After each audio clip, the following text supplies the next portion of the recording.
Good evening, and welcome to another exploration of the peculiarities of history, where tonight we immerse ourselves in the less than glamorous reality of hygiene in the 1200s. Forget the modern spa treatments with soft towels and fragrant candles.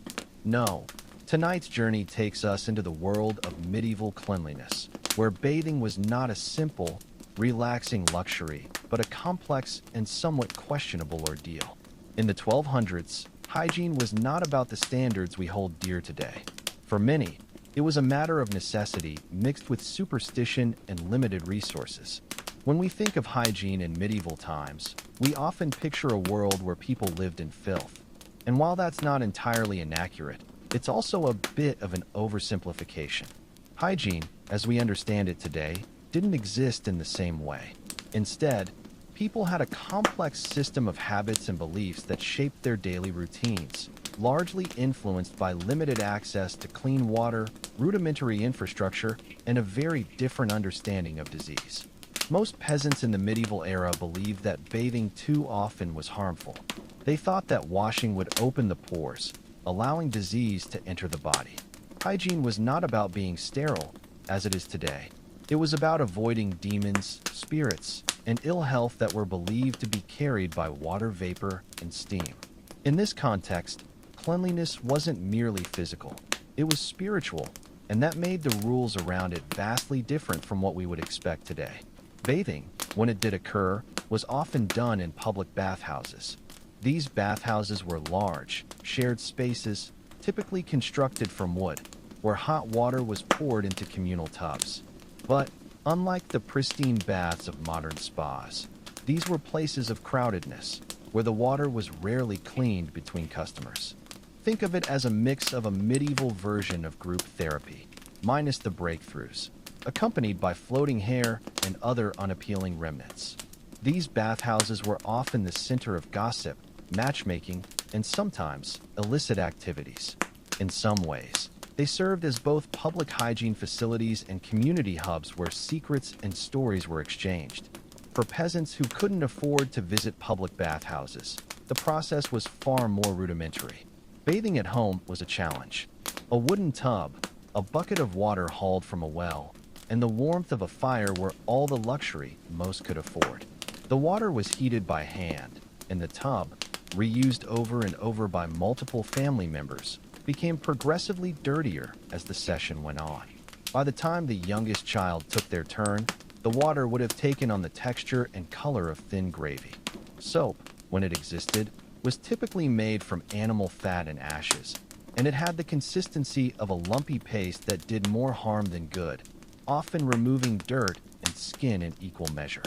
For those who couldn't afford soap, or who feared it might damage their complexion, alternatives were used. Sand, vinegar, and sometimes even prayers were part of the cleaning regimen. Hair washing was another challenge. Lice were common, and the remedies for dealing with them ranged from combs made of bone or wood to smearing rosemary soaked in vinegar onto the scalp. Some even braided garlic into their hair, creating a sort of medieval dream catcher to ward off pests. These treatments were effective enough to irritate the lice, but not necessarily to eliminate them entirely. When it came to cleaning teeth, things were equally rudimentary. Chewing sticks made from aromatic wood were often used to freshen the breath.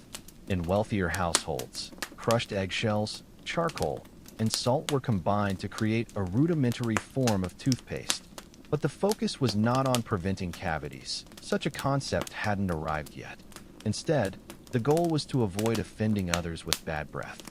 In extreme cases, mint or onion juice was rubbed onto the gums, which, while effective in some ways, probably made courtship even more awkward. Laundry in the 1200s was no less adventurous.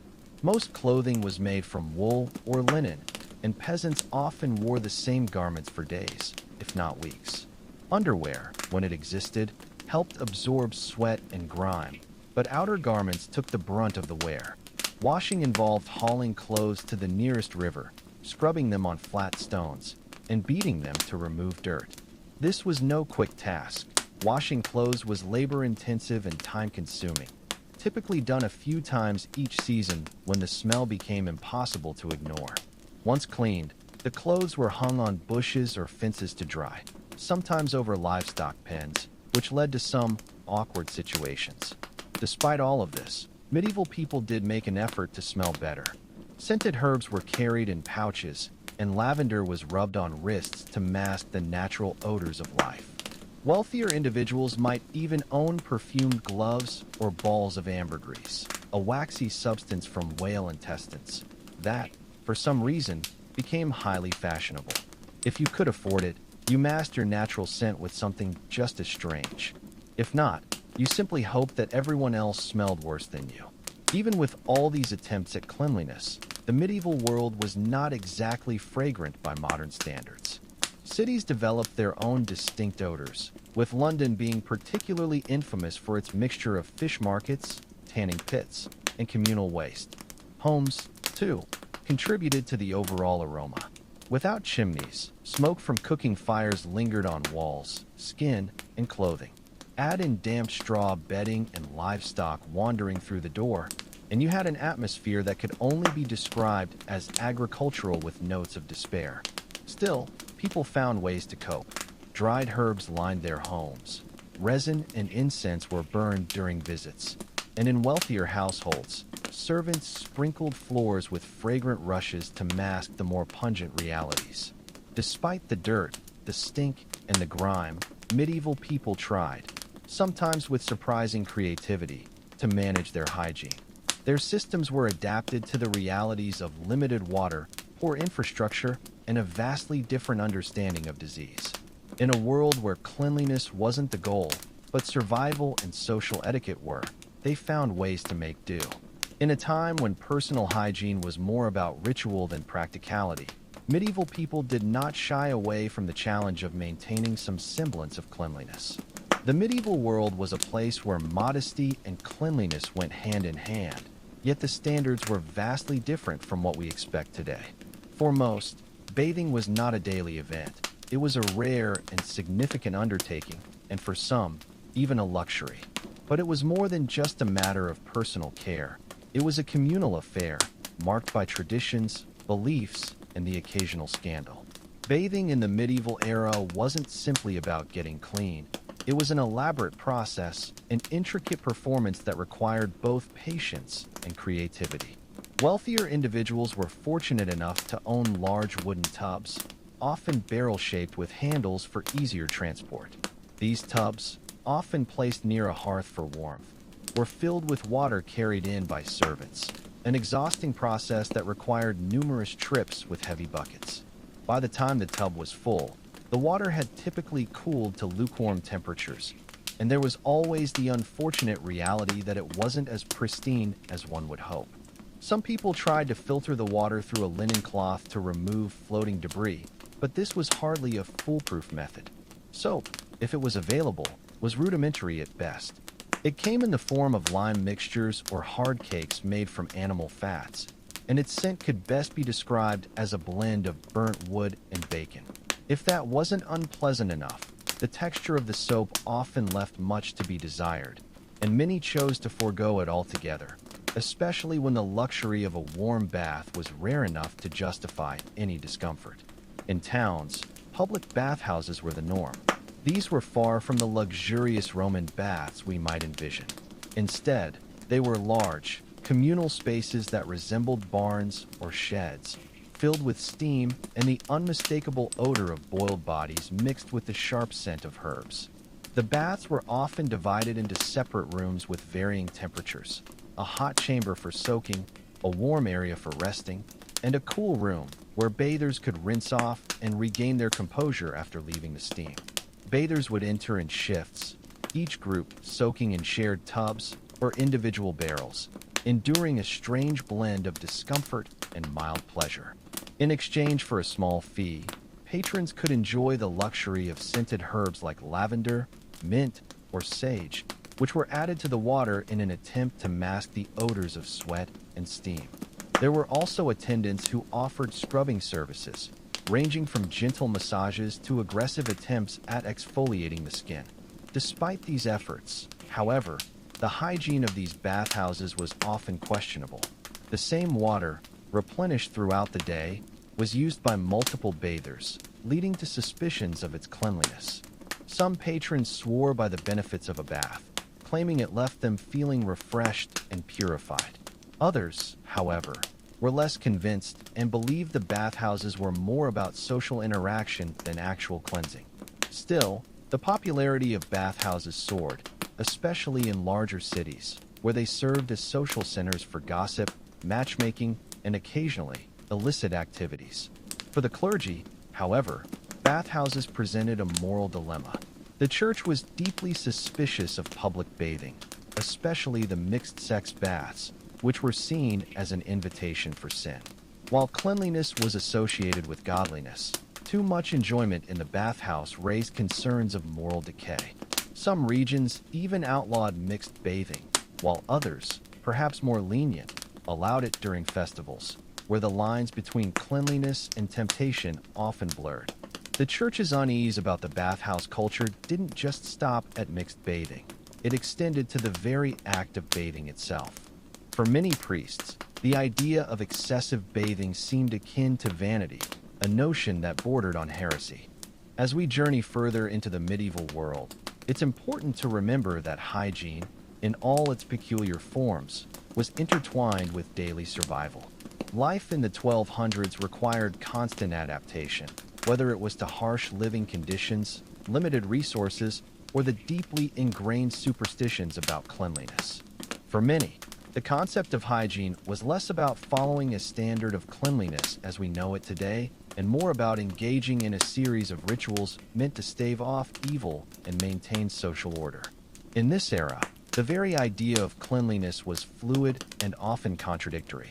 While bathhouses might be the place for public bathing, the act of bathing itself was viewed with suspicion by the clergy, who associated frequent immersion in water with excess and vanity. The notion of bathing as a necessary health practice, something many of us take for granted today, simply didn't exist in medieval thinking. Bathhouses, particularly those that allowed for mixed-gender bathing, were seen by the church as potential hotbeds of immoral behavior. The bathhouse culture represented a space where physical cleanliness collided with social and religious expectations. Still, medieval people were not completely averse to cleanliness. They simply had a different relationship with it. Bathing was a luxury for many and a necessary inconvenience for others, but it always remained a communal event.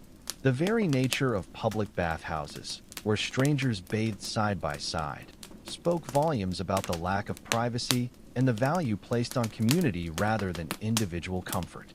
These bathhouses were far from the sanitized, peaceful spas we envision today. Instead, they were noisy, steamy places where water often became murky with the residue of many bodies, but they offered a brief escape from the griminess of everyday life. For those who had access to private baths, the process was still a laborious task. The wealthy had tubs, often barrel-shaped, placed near hearths to take advantage of the warmth. Bathwater had to be manually hauled in from wells or rivers, and by the time the tub was full, the water was barely lukewarm, often leaving behind bits of debris from the heating process. Soap, when used, was homemade, typically made from animal fat and ashes, leaving a thick, greasy residue that wasn't particularly effective in cleaning the skin, but was good enough for the time. In contrast, poorer individuals made do with simpler solutions. Their baths often consisted of a quick dip in a river, especially in warmer months. Even in the coldest winters, some brave souls would break the ice and plunge into the frigid waters, believing that it would invigorate them and restore their health. For many, bathing was more about survival than relaxation, more about washing off the dust of daily life than indulging in a luxurious soak. Moreover, hygiene in these times was deeply connected to superstition. People didn't just bathe to cleanse their bodies, they bathed to cleanse their spirits. Herbs like rosemary, lavender, and thyme were often added to bathwater, not only to mask unpleasant smells, but to ward off evil spirits and ensure good health. These practices, born out of tradition and the fear of the unknown, shaped the way people approached cleanliness. Even food vendors and market sellers, who dealt with fish and meat all day, found ways to combat the odors of their trade by incorporating herbs into their routines. hoping that the added scents would protect them from ill health or social scorn. While hygiene may not have been a modern-day priority for medieval townsfolk, they certainly understood the importance of being presentable, especially for special occasions. Going to church, attending feasts, and even visiting the market required a certain level of upkeep. This was not necessarily a reflection of a desire to be clean, but rather an effort to conform to social norms. In an age when smells were not easily masked, the clean, tidy appearance became a powerful signal of one's social standing and moral character. Ironically, cleanliness in medieval times was often more of a superficial display than an indication of actual health. For instance, while a wealthy noble might have his appearance polished with fragrant oils and fresh clothing, peasants used herbs and basic remedies to mask their natural body odors. When going to church or attending a local market, the simple act of wearing freshly laundered clothes was an indicator of respectability. Cleanliness, in this sense, was more a reflection of one's effort to align with societal expectations than an actual improvement in personal hygiene. This uneasy balance between appearance and true cleanliness was evident across various aspects of life. Even the tools used for bathing and cleaning were shared among many, and the practices surrounding them were based more on habit and convention than on any real understanding of health or hygiene. Even though public bathhouses might have served as communal spaces for both cleansing and socializing, their true value lay in the sense of belonging and connection they provided, more so than the actual health benefits they might have offered. In the early medieval period, hygiene was not a luxury, but a matter of practicality, based more on common sense than scientific reasoning. For many people, the everyday battle to stay clean was a task fraught with challenges. In a world without the comforts of modern plumbing or sanitation, the concept of cleanliness was far from the standards we're familiar with today. Yet, the people of the time did what they could to manage their hygiene with the limited resources at their disposal. While the elite could afford more lavish forms of cleanliness, most people had to make do with simpler, more primitive means. This meant that a bath, when it happened, was often a rare and arduous event. Heating enough water to fill a bath required substantial effort, and once the bath was ready, maintaining the temperature was yet another challenge. When it came to personal grooming, many people found themselves relying on nature and simple remedies to cover up what they couldn't wash away. Bathing, when it occurred, was often performed in public spaces. The bathhouses of the time were not the serene, clean environments we might imagine today. Instead, these were communal spaces where people gathered to bathe in shared tubs or soak in individual barrels. Water was not replaced between users, and the hygiene of these bathhouses was generally considered less than ideal. Many people of the time believed that frequent bathing was harmful, as it was thought to open the pores and make the body susceptible to illness. As such, bathing was not something done frequently, even among the wealthier classes. Despite this, public bathhouses were essential social spaces, and for many, they offered a sense of comfort and relaxation in a world that was often harsh and unforgiving. In larger cities, bathhouses were often more elaborate, with steam rooms, hot and cold chambers, and attendants who provided scrubbing services. The poor often had no choice but to make do with what they could afford, whether that meant a quick dip in a river or using a small wooden tub filled with water that was heated by the fire. In rural areas, the situation was even more challenging. For peasants and common folk, the idea of bathing was often limited to washing their faces and hands when necessary. Larger, more elaborate cleansing rituals simply weren't feasible. The wealthier had the luxury of occasional hot water, but for most people, any water used for personal cleansing had to be carried in from a well, boiled over a fire, and then used sparingly. Hygiene was not something that could be taken for granted, but rather something to be carefully managed. Herbal remedies played a crucial role in personal hygiene during this period. Without access to modern medicine or the luxury of frequent baths, people relied heavily on herbs and plants to maintain cleanliness and ward off disease. Lavender, rosemary, sage, and thyme were common additions to bath water, and their fragrance helped to mask unpleasant body odors. Many people also believed in the medicinal properties of these herbs, using them not just for their scent, but for their supposed ability to purify and heal the body. One of the most interesting aspects of medieval hygiene was how it was intertwined with superstition. People didn't just bathe to remove dirt or odor. They bathed to ward off evil spirits and protect themselves from illness. In a world where germs were an unknown concept, it was believed that cleanliness could provide protection against malevolent forces. This belief extended to the use of scented oils, which were thought to act as barriers against the harmful vapors that were believed to spread disease. Interestingly, despite the apparent lack of understanding about sanitation, medieval people were often quite resourceful. They did not have the luxury of modern healthcare, but they had practical wisdom and an array of remedies passed down through generations. Hygiene, in many ways, was a personal affair, dictated by what was available and what could be managed within the constraints of daily life. People in this period didn't have the luxury of sterilizing their surroundings, but they did their best to maintain a level of cleanliness that was deemed acceptable for the time. Grooming, however, was another matter entirely. Although bathing was rare, grooming was a constant activity. People took great care in brushing their hair, trimming their nails, and ensuring that their clothing was presentable. This wasn't just about cleanliness, it was a social practice, an outward sign of respectability. A well-groomed person was seen as someone who took pride in their appearance and who adhered to the social norms of the time. While hygiene in the 1200s was far from ideal by modern standards, it was nonetheless an essential part of medieval life. In a world without modern plumbing or sanitation, the people of this time found creative solutions to maintain some level of cleanliness. The most significant challenge was managing their hygiene with limited resources. Water was scarce, and soap was a rare luxury. People relied on a variety of methods, often inspired by tradition, superstition, and a basic understanding of hygiene, to ensure they were presentable to society. Most people did not bathe frequently. The concept of personal cleanliness was not as strongly emphasized as it is today. Instead, the focus was on ritual and practicality, often making do with the resources at hand. A bath could be as simple as washing the hands and face, which was seen as sufficient for maintaining personal hygiene. Full-body immersion was rare, expensive, and somewhat suspicious. For those who could afford it, public bathhouses offered the opportunity to clean themselves. But these spaces were far from the serene, luxurious places we envision today.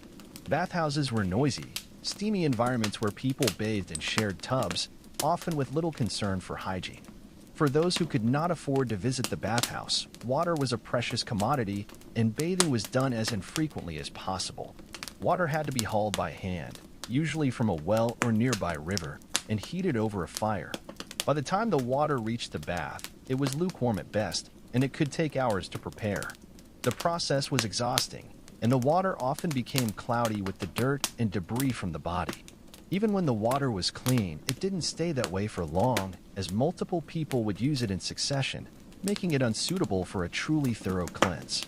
Soap, when it existed, was a crude mixture of animal fat and ashes, which was far from the gentle soaps we use today. Its texture was thick and greasy, and it left a residue on the skin that could feel more irritating than refreshing. People made do with what they had, however, and many simply avoided soap altogether.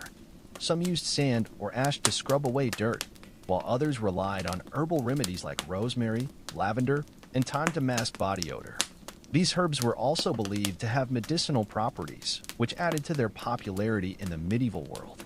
Despite the apparent lack of modern hygiene standards, medieval people were resourceful when it came to cleanliness. They used what was available to them, herbs, homemade soaps, and even urine as part of their daily routines. Urine, for example, was used as a bleaching agent for clothes, as it contains ammonia, which was believed to help remove stains. Laundry was an arduous process, and clothes were washed infrequently.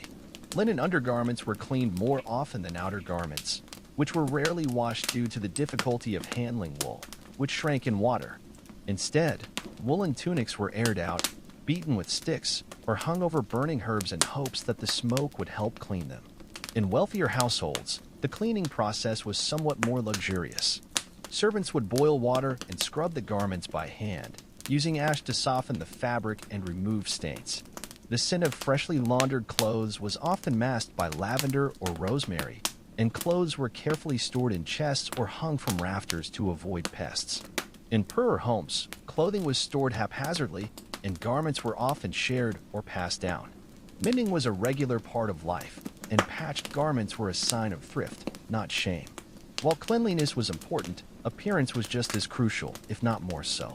In a society where social class was clearly delineated by clothing, a clean and presentable appearance was a marker of respectability.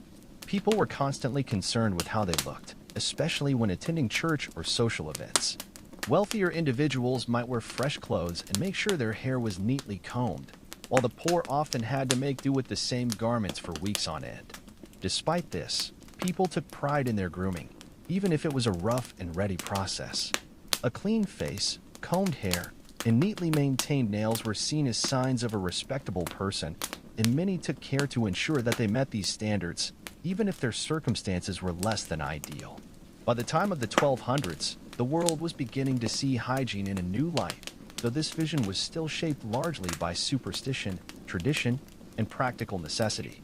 Despite the absence of modern health care, people in this period still took care to maintain some semblance of cleanliness, however imperfectly.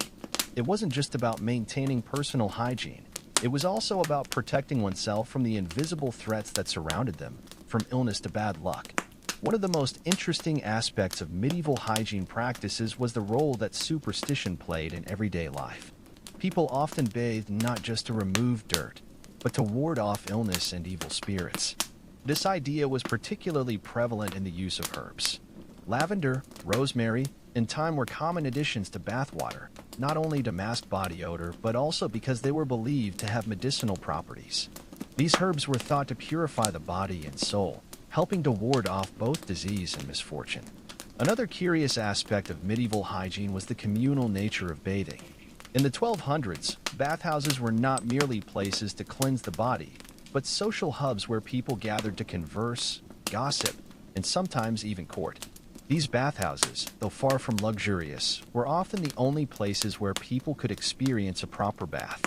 Most people could not afford the luxury of a private bath and instead had to make do with what was available in public spaces.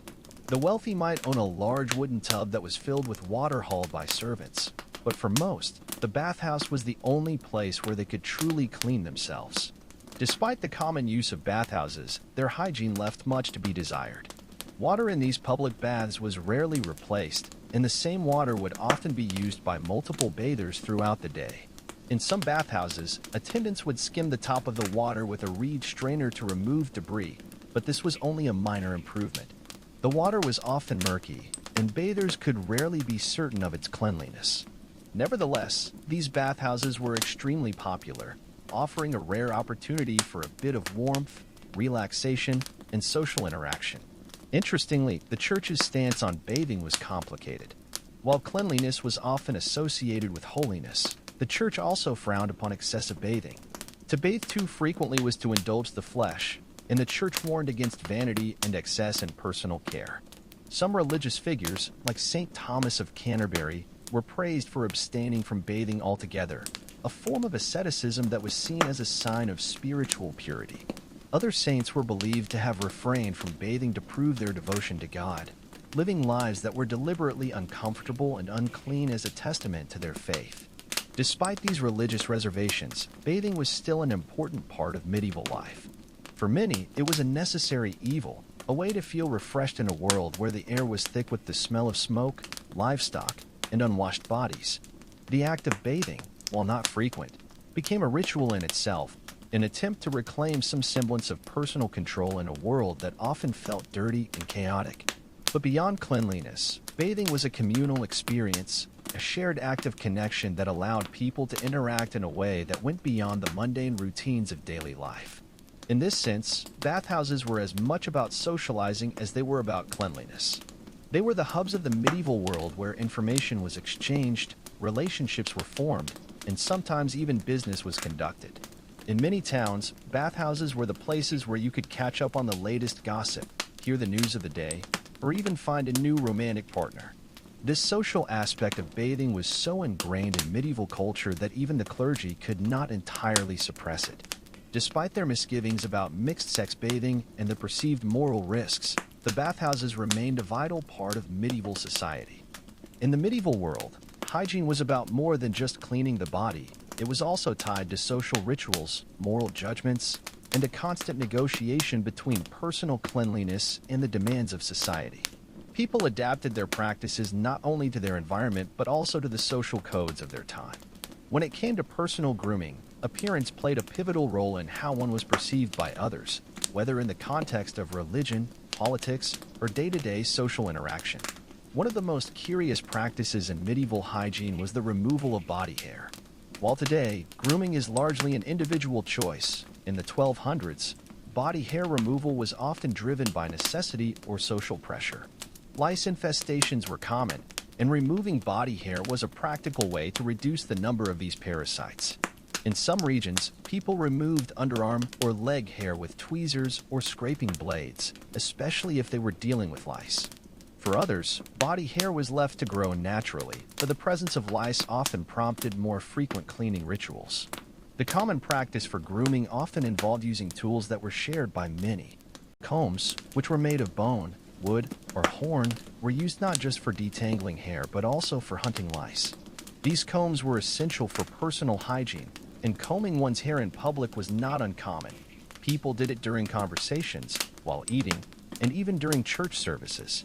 The act of combing was a communal activity, and it was so ingrained in daily life that it was not seen as an intimate, personal act but as a social one.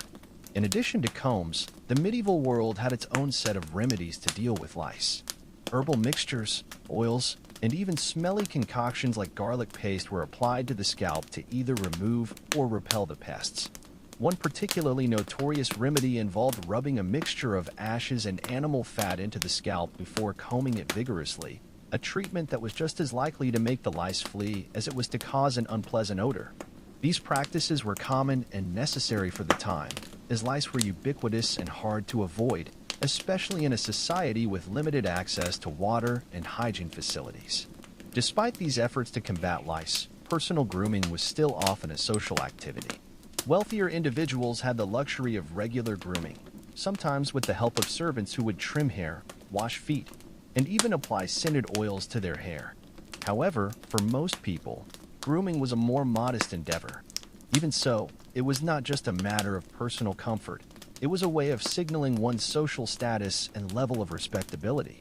In medieval society, a well-groomed person, whether in the court or in the streets, was seen as someone who adhered to the standards of their class. The significance of grooming went beyond cleanliness. It was often seen as a reflection of one's moral and spiritual standing.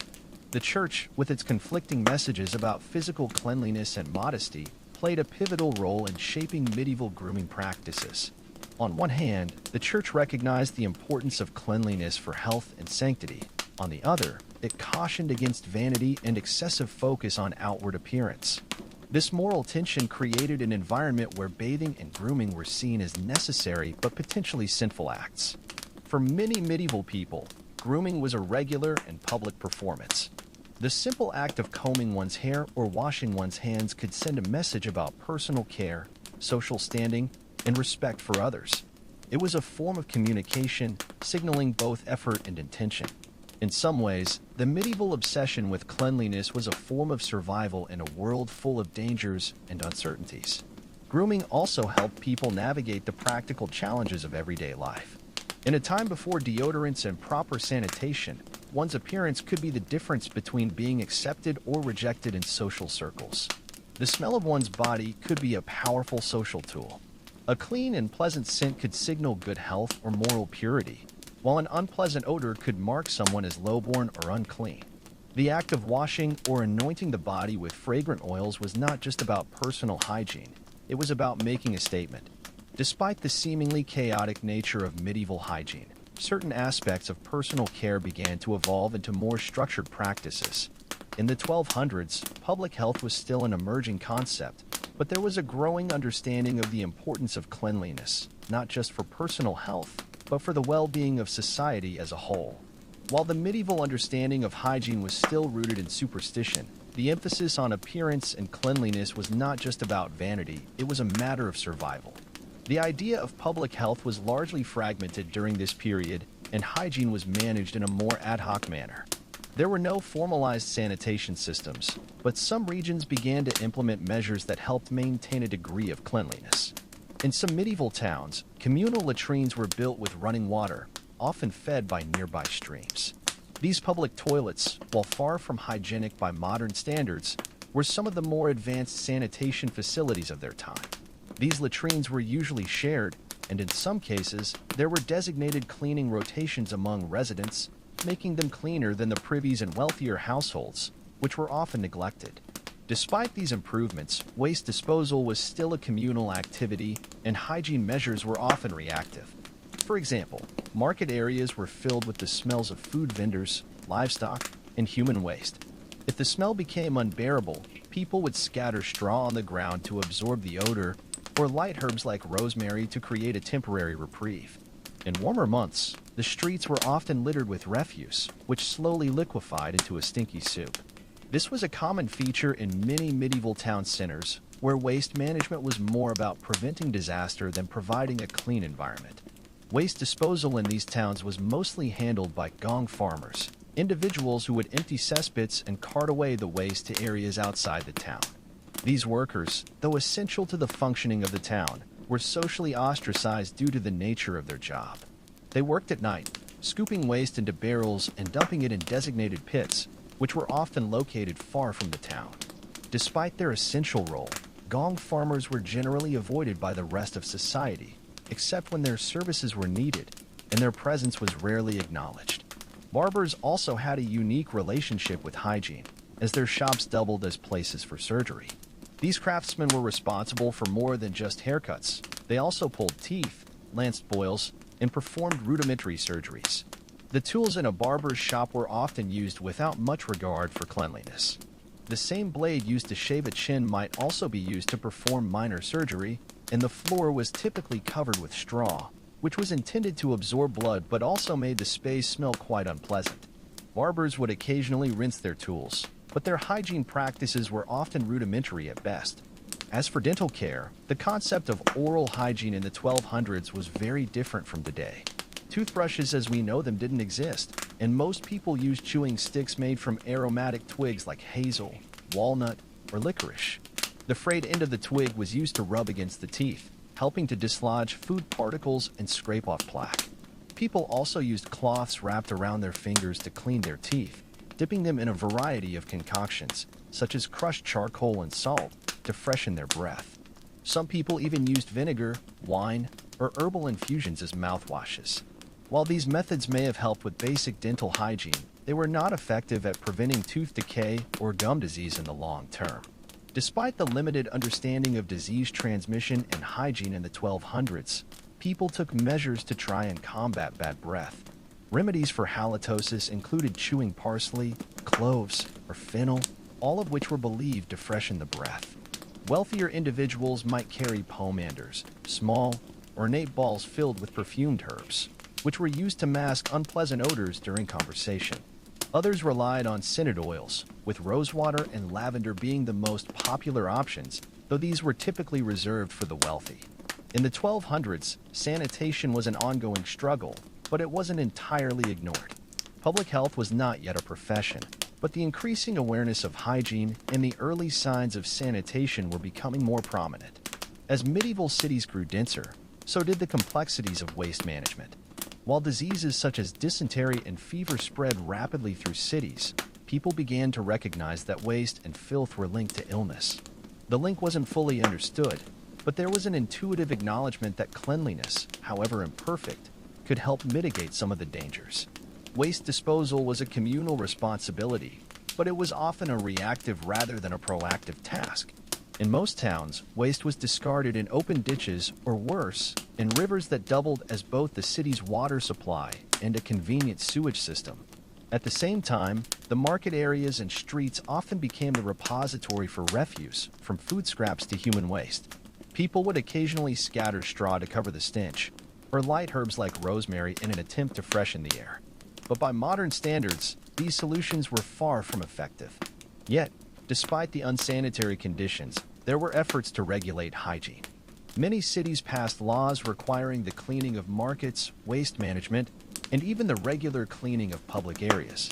But these laws were often more symbolic than effective, as enforcement was inconsistent.